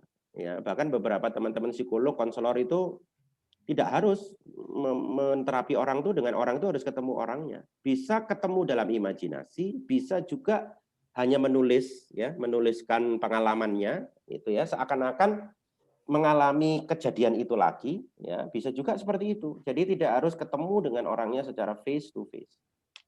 Itu yang kedua. Kemudian apakah dengan Allah bagaimana? Ya intinya ketika hati kita sudah melepaskan, letting go, insya Allah Allah tuh tahu ya bahwa kita sudah memaafkan, sudahlah. Ya yang lalu biarlah berlalu misalnya begitu ya. Itu Allah insya Allah sudah tahu dan sudah paham. Ya, jadi jawaban saya seperti itu, Mas Luki. Nah, ketika kita sudah memaafkan, apakah kita harus bersama lagi misalnya kalau suami istri? Apakah kita harus ketemu? Kalau kita belum sanggup ketemu ya nggak usah ketemu. Gitu. Kalau kita nggak sanggup bersama ya tidak usah bersama kan begitu. Memaafkan kan untuk diri kita. Jadi tidak harus sebetulnya kita langsung bertemu memang. Karena bertemu itu butuh effort juga ya. Tapi kalau kita kemudian satu saat bisa menjalin silaturahim ya dengan waktu yang cukup, karena kan katanya waktu itu menyembuhkan juga ya. Nah, itu lebih baik. Karena sebetulnya istilah silaturahim itu kata ustadz saya dulu ya, itu beda sama ziarah. Kalau ziarah itu kita mendatangi teman yang memang nggak ada masalah sama kita. Tapi kalau silaturahim itu adalah kita menyambung hubungan dengan orang yang pernah punya masalah sama kita. Itu yang pahalanya besar sekali. Tapi tidak selamanya orang yang sudah memaafkan terus bisa langsung bertemu. Karena itu butuh waktu. Seperti saya katakan tadi, memaafkan itu punya derajat. Ada yang memaafkannya 25%, ada yang memaafkannya 50%. Kalau sekarang kita bisa memaafkan 50% dulu, it's okay. Ya, itu sudah sangat berdampak pada pemaafan kesehatan kita. Nanti ketika pemaafan kita sudah mencapai 80%, mungkin kita sudah bisa ketemu walaupun sebentar dan seterusnya. Kira-kira begitu Pak Mas Luki jawaban saya, mudah-mudahan yang ada ini bentar. Maaf. Yeah. Tadi soal tidak memaafkan, tidak bertemu. Ya. Dalam kaitan itu saya mohon penjelasan Mas Arif. Kalau kita mau tidur itu ada salah satu amalan yang kita baca itu. Nah, dengan harapan mohon ridho Allah juga orang tersebut memaafkan kita tanpa kita minta. Itu kira-kira hubungannya seperti apa? Kalau menurut manusia bisa nggak orang itu memaafkan saya tanpa harus minta? Tapi dengan permohonan kita memaafkan setiap umat manusia gitu, siapapun yang dengan kita. Itu gimana itu? Ya, jadi apapun yang kita doakan kepada orang itu, ya juga akan didoakan kepada diri kita. Itu pertama. Ya, jadi kita boleh meminta sama Allah dengan membayangkan wajah orangnya, ya, kemudian kita memaafkan dia dan kita berharap dia mau memaafkan, itu boleh. Jadi memang diharapkan seperti itu, ya. Jadi kita mendoakan kebaikan aja sama orang yang pernah menyakiti kita. Ya, itu secara doa. Ada lagi ilmu yang sekarang juga, walaupun ini ada yang menyebut pseudoscience ya, ilmu yang namanya vibrasi, Pak Luki. Mungkin satu saat nanti saya akan berbagi ya. Ada penelitian dari David Hawkins bahwa orang yang memaafkan dan menerima itu energinya itu besar sekali. Energinya besar ya. Kan kita itu punya medan energi ya. Ada yang mengatakan medan energi kita itu ketika tangan kita direntangkan itu yang normal segitu tuh. Tapi orang tuh kalau udah memaafkan, banyak amalan baik, itu medan energinya bisa mencapai bahkan seluruh dunia gitu. Makanya ada satu orang yang ngomong di belahan dunia satu, belahan dunia yang lain itu akan tervibrasi. Gitu. Jadi ketika Mas Luki itu berdoa dan memaafkan setiap hari, vibrasinya Mas Luki, ketika Mas Luki memfokuskan pada orang itu, akan sampai juga pada orang itu. Dan bisa jadi orang itu akan terasa saat itu. Sebagaimana terasanya seorang anak ketika dibatin sama ibunya. Ya, jadi saran saya memang lakukan itu terus-menerus. Maka vibrasi itu akan mengalir pada apa yang kita fokuskan itu.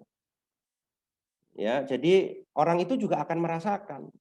Contoh eksperimennya kayak begini aja. Mas Luki coba datang ke mall, orang yang tidak kenal, tapi kalau bisa laki-laki jangan perempuan ya, nanti jadi fitnah nanti.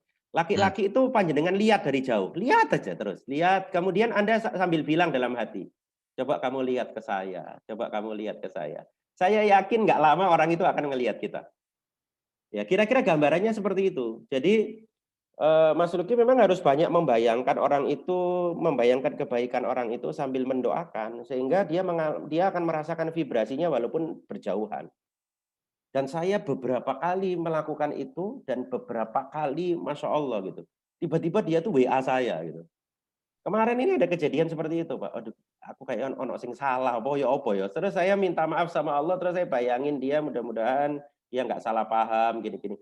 Tiba-tiba besok tuh dia WA saya. Saya tuh sampai kaget gitu. Ya, jadi hal-hal seperti itu beberapa kali saya temui, itu bukan kebetulan sebetulnya, bisa dijelaskan secara ilmiah. Ya, kira-kira begitu, Mas Luki, penjelasannya. Kalau orang sudah meninggal gimana, Mas Arif? Kenapa?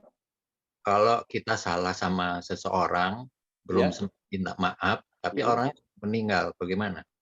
Kalau orang sudah meninggal kan sunnahnya, yang pertama kita menjalin silaturahim dengan kerabat-kerabatnya. Ya. Jadi tetap kita memaafkan orangnya, tetapi cara kita menutupi kesalahan, barangkali ada guilty feeling, itu caranya adalah membantu anak-anaknya, membantu pasangannya, misalnya dia ada kesulitan, datang ke rumahnya. Jadi orang yang sudah meninggal itu kita bisa lampiaskan semua kebaikan dia, kita balaskan kepada karib kerabatnya, Mas Luki. Dan itu sunnah memang. Kalau kita punya sahabat ya, Mas Luki punya sahabat, mungkin kita punya salah sama dia, terus dia sudah meninggal, maka salah satu caranya adalah kita tetap menjalin baik dengan sahabatnya dia atau kerabatnya dia. Itu insya Allah akan sangat membantu kita untuk bisa mengurangi lah sedikit rasa bersalah kita pada orang tersebut. Ya tentu dengan doa yang tadi saya jelaskan itu tidak boleh lepas ya, walaupun orang itu sudah meninggal. Karena doa itu insya Allah akan sampai. Kira-kira begitu, Mas Luki penjelasannya. Makasih, biar teman yang lain. Ada Mas Nungki ini. Nungki.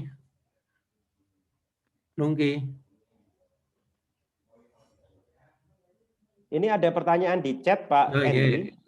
Boleh saya jawab dikit-dikit aja ya? Mangga. Yang pertama masalah khusyuk ya. Memang betul masalah khusyuk ini agak susah saya mengartikannya karena bisa jadi tiap orang bisa berbeda-beda ya.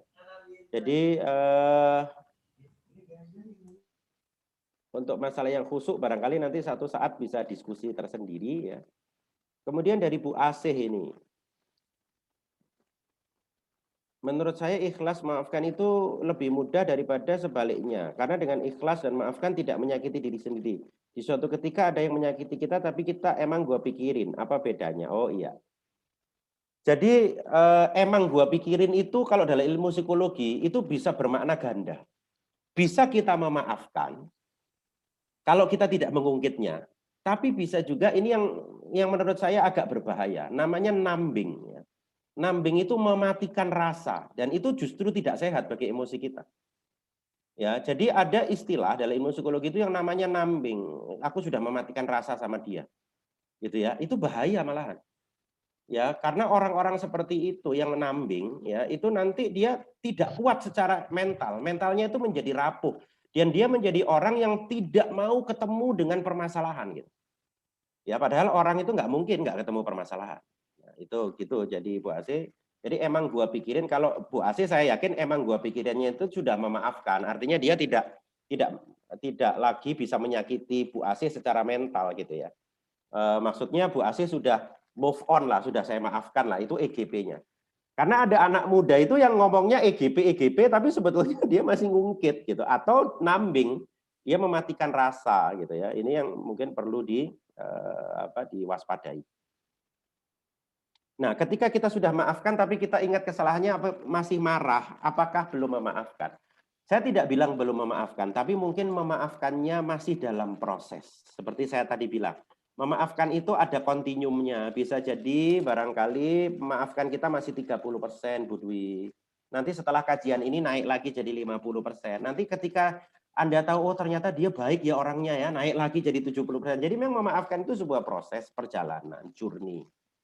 Ya, seperti itu. Bahkan ini Bapak Ibu ya, dalam sebuah sirah, Rasulullah itu sudah memaafkan Wahsy. Tahu Wahsy ya, Bapak Ibu? Wahsy itu yang menombak Hamzah ya.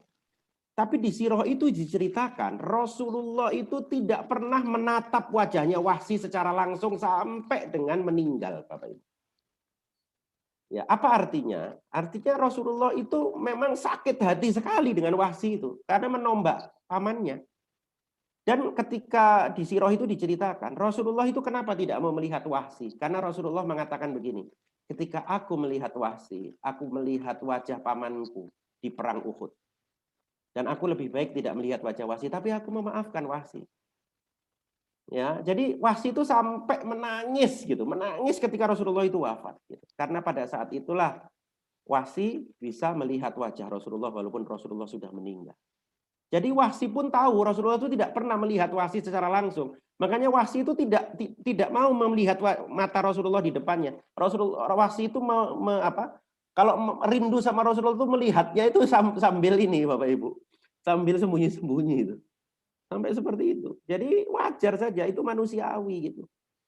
Ya, jadi Bu Dwi tidak harus memaafkan orang mak bedendek 100%, nggak bisa begitu. Orang tuh butuh proses. Ya, kira-kira begitu. Ya, saya pikir itu jawaban dari saya. Ya, Assalamualaikum, Mas Hendri. Kalau masih ada waktu, boleh enggak saya berdiskusi dengan Mas Arief nih. Assalamualaikum, Mas. Monggo, boleh monggo, ya, Mas monggo. Hendri ya? Ya, mic-nya belum di-on kan, Mas Hendri? Masih di mute. Yeah. Monggo. Nggih, matur nuwun Mas Hendri. Ini tadi memang saya diem itu saya sedang merumuskan dalam pemikiran saya itu ada beberapa hal yang ingin saya mohon mungkin Mas Arief bisa ikut menganalisis ya pemikiran ini gitu. Begini Mas Arief, saya itu merenungkan ya dan membaca itu sepertinya memang yang selalu saya dengar adalah memaafkan itu lebih baik daripada membalasnya gitu. Nah kemudian saya mengkaitkannya dengan didolimi. Jadi ada yang dolim, ada yang mazlum atau yang didolimi. Jadi ketika ya manusia itu ketika dia tidak sudah di luar standar yang bisa diterimanya, itu pasti akan sakit. Jadi merasa sakit atau saya boleh tidak mendefinisikannya ketika kita itu dizalimi atau kita merasa sakit hati atau kita seperti itu, sebenarnya itu karena kita sudah mempunyai batasan-batasan tertentu di dalam diri kita, sehingga nah itu sudah dilampaui gitu. Maksudnya itu ketika kita guyon dengan teman, ya, kemudian teman itu melakukan sesuatu yang karena kedekatan misalnya, itu kita mungkin bisa menerima guyonan mereka. Nah, seperti itu karena mungkin level dari keakraban itu bisa juga menentukan apakah kita sakit hati atau tidak. Nah, seperti itu. Jadi kalau menurut saya itu sebenarnya sakit hati itu atau kita merasa didolimi itu ketika kita betul-betul karena tidak sesuai dengan diri kita, begitu, Mas Arief. Nah, oleh karena itu menurut saya sebenarnya itu ya terus terang ketika kita merasa sakit hati, itu kita harus betul-betul merenung apakah memang itu sesuatu yang tidak benar dilakukan orang terhadap kita, ataukah itu hanya sekedar bukan semacam itu. Jadi ketika kata-kata didolimi itu maknanya kan besar sekali begitu. Nah, kemudian begini Mas Arief, kalau menurut saya banyak atau ya seperti yang diajarkan oleh tadi yang disampaikan Mas Arief itu kita harus bisa mengatasi itu. Nah, sebagai manusia itu saya berpikir kemudian semacam untung rugi gitu. Ketika kita merasa rugi, kita akan bahagia atau kita merasa disakiti, kita akan bahagia jika ada yang menghibur atau yang memberikan kompensasi. Nah, kompensasi dari rasa sakit hati itu. Jadi misalnya kita disakiti orang misalnya sampai apa ya, misalnya dicuri aja, barang kita ada yang dicuri gitu kan kita sakit hati, ya Allah ini kok begini. Tapi kemudian ketika diganti oleh ada yang mengganti, kita mungkin bisa lebih bahagia lagi. Kita tidak merasa sakit hati seperti itu. Jadi, nah, jadi kemudian saya berpikir sebenarnya manusia ini kan berpikir untung rugi gitu dalam melihat permasalahan disakiti ya, didolimi dan sebagai yang mendolimi gitu ya. Kadang-kadang karena yang mendolimi pun juga tidak merasa itu suatu perbuatan yang salah gitu. Jadi yang didolimi. Makanya sebenarnya fokusnya intinya adalah pada diri kita sendiri. Bagaimana kita itu menyikapi itu. Nah, saya ini mohon ya Mas Arief untuk ikut menganalisis pemikiran saya seperti ini. Ketika saya sakit atau disakiti, itu kemudian saya diberi nasihat seperti tadi nasihat yang Mas Arief sampaikan juga banyak dari banyak orang misalnya itu bahwa sebenarnya apa yang sampai kepada kita itu yang pertama pasti Allah tahu. Terus yang kedua itu bisa jadi itu memang sudah untuk kita oleh Allah ditakdirkan untuk kita gitu mengalaminya itu karena Allah sudah mentakdirkan kita akan mengalami itu melalui orang lain. Nah, untuk mencapai kesadaran bahwa oh itu mungkin saya sampai didolimi orang ya.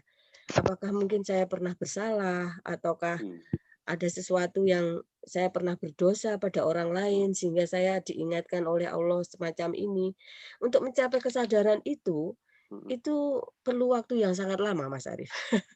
Jadi untuk apa ya? Maksudnya itu untuk mencapai bahwa oh keikhlasan itu bisa kita terima ketika kita merasa bahwa oh mungkin ini adalah Allah yang menghendaki. Iya, betul. Kalau sudah Allah yang menghendaki itu kita tidak bisa apa-apa gitu kan. Kita harus bisa mengikhlaskannya. Tetapi untuk sampai ke sana itu perlu jalan yang panjang, perlu pengetahuan yang panjang. Seperti hari ini tadi itu bahwa kita selalu diingatkan untuk saling memaafkan. Bacaan tentang kita harus bersabar, kita harus memaafkan itu banyak sekali. Tapi untuk mencapai kita mengerti itu diperlukan suatu perjalanan psikologis yang luar biasa menurut saya.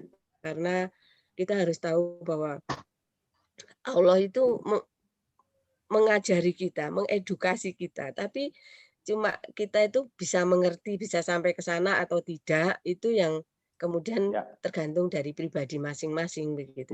Mungkin begitu Mas Arief. Jadi saya sendiri itu kalau misalnya tidak ada di pertama saya percaya bahwa manusia itu tidak pernah benar seterusnya atau selalu pasti ada berbuat salah begitu. Tapi juga tidak salah terus gitu, maksudnya kita juga pernah dizalimi orang begitu. Nah, itu kemarin yang sudah juga saya baru mendengar kemarin itu dari seorang ustadz itu adalah bahwa sebenarnya ketika kita dizalimi itu kita atau sakit hati itu kita diberi sesuatu yang luar biasa oleh Allah. Jadi kita ini diberi sesuatu, ibaratnya itu sesuatu ya dalam bentuk doa itu, ya bahwa orang yang dizalimi doanya sangat makbul, itu saya mendengar itu ya. Itu kita harus berbahagia. Nah, kalau kita dizalimi orang itu jangan malah sakit hati, tapi kita harus berbahagia. Masya Allah, dosa kita dikurangi.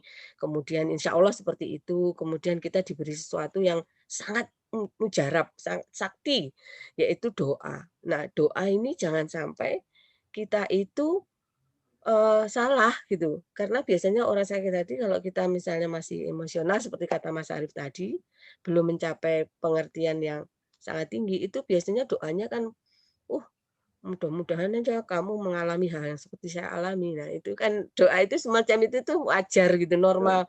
Tapi untuk mencapai perasaan bahwa saya sudah diberi senjata oleh Allah ini. Sesuatu yang luar biasa ketika kita dizalimi. Bahwa doa kita ini mujarab, doa yang orang yang dizalimi itu. Tapi untuk mencapai itu Masya Allah sulit Mas Arief. Jadinya itu perlu perlu waktu tadi betul. Jadi perlu waktu. Kemudian perlu mendengar dari semua orang. Jadi perlu hiburan. Jadi maksudnya itu ketika kita merasa rugi, kalau ada yang menutup kerugian kita, itu kita bahagia. Nah, yang saya sebenarnya ingin Mas Arief pendapatnya adalah bahwa satu saat itu pemikiran saya seperti ini. Ketika saya dizalimi, sudah itu bukan urusan saya. Itu adalah Allah, urusannya Allah. Maka saya serahkan kepada Allah itu semuanya.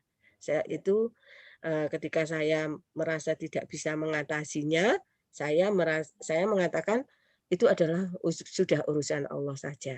Dan nah itu tadi jadi berkaitan dengan teman-teman yang sudah disampaikan oleh Mbak Retno, Mas Endri, Mas Nungki dan semuanya tadi bahwa atau Cui ya, Dwi Dihindra itu bahwa memang akhirnya itu seolah-olah ketika kita sudah menyerahkan itu kepada Allah, biarlah Allah saja yang mengurusi itu sudah. Saya tidak akan merasa sakit hati, tapi Allah saja yang mengurusinya, karena Allah Maha tahu.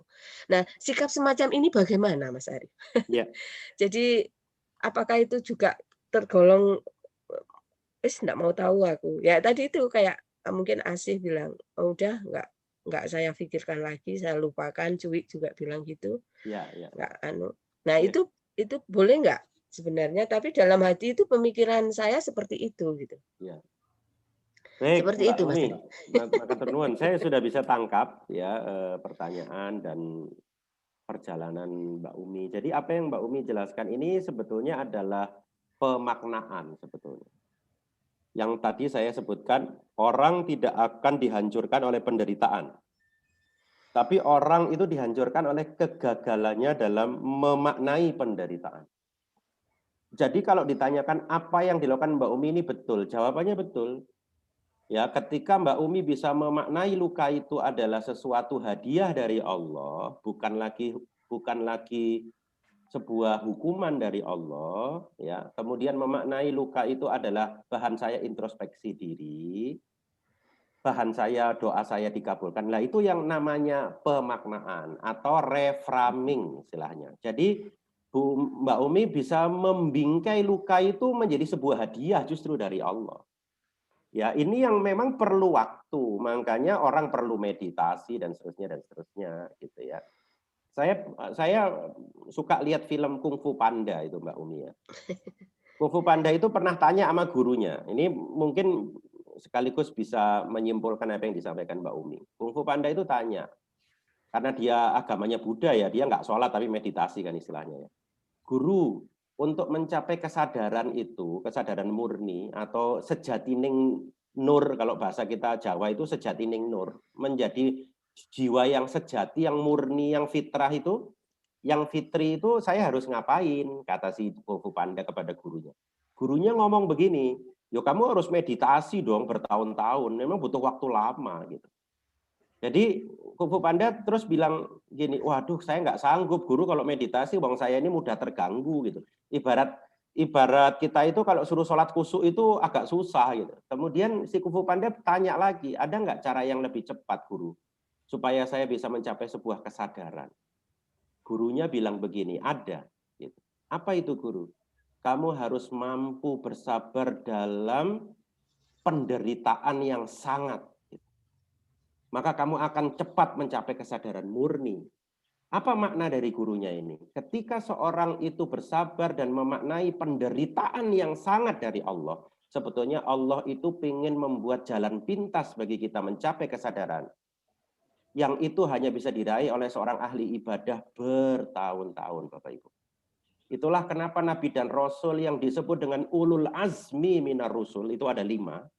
Termasuk Rasulullah, Nabi Ibrahim, Nabi Isa, Nabi Nuh, ya, itu adalah orang-orang yang penderitaannya itu sangat dibanding Nabi dan Rasul yang lainnya. Dan ternyata itu adalah bentuk kasih sayang Allah supaya kita cepat mencapai kesadaran yang diharapkan oleh Allah Subhanahu wa Ta'ala. Jadi bersyukurlah teman-teman yang mendapatkan penderitaan yang sangat dalam hidupnya. Itulah cara Allah membuat jalan pintas gitu. Ya, bagi kita untuk mencapai rasa cinta dan kesadaran kepada Allah. Sama juga seperti Mbak Umi datang ke tukang pijet refleksi. Mbak Umi kan disakiti sama tukang pijetnya itu kan. Sampai Mbak Umi teriak-teriak, aduh, gitu kan. Tapi Mbak Umi datang lagi ke tukang pijet itu kan. Betul apa enggak? Karena Mbak Umi tahu tukang pijet itu tidak melukai Mbak Umi. Tapi tukang pijet refleksi itu memberikan rasa sakit di kaki Mbak Umi untuk menyembuhkan organ-organ dalam Mbak Umi. Karena Mbak Umi tahu maksud baik dari tukang pijat itu, maka Mbak Umi tidak pernah menyalahkan tukang pijat itu, bahkan membayar tukang pijat itu, karena tukang pijat itu sudah menimbulkan kesehatan pada diri Mbak Umi. Sebagaimana Mbak Umi yakin bahwa Allah memberikan luka pada kita justru untuk menyehatkan mental kita. Saya kira itu jawaban saya.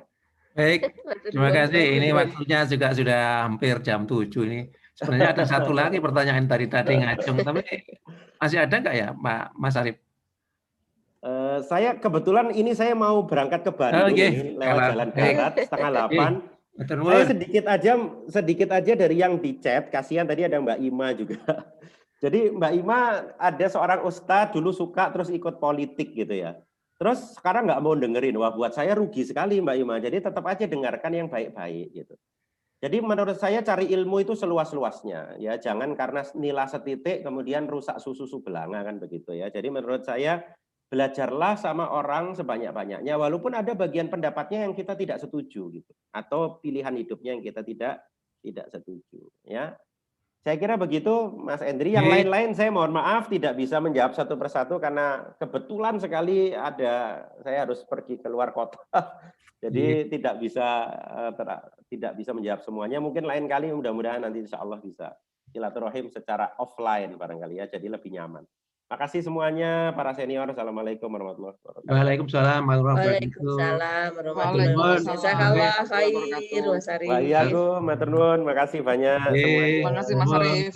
Sami-sami. Baik teman-teman,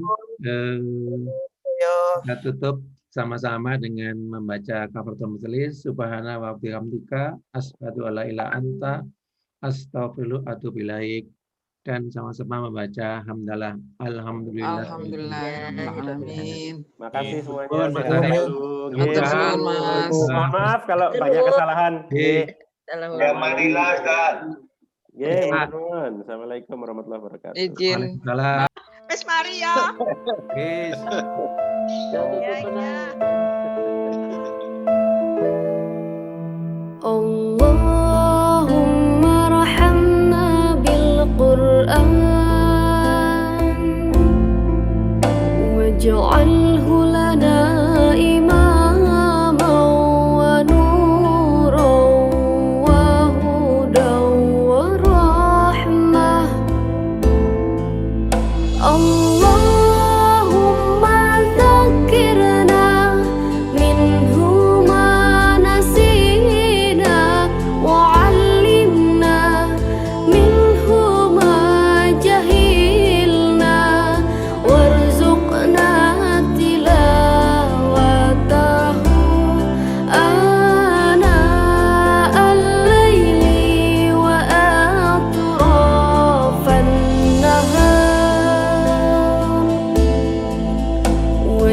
واجعله لنا حجة يا رب العالمين.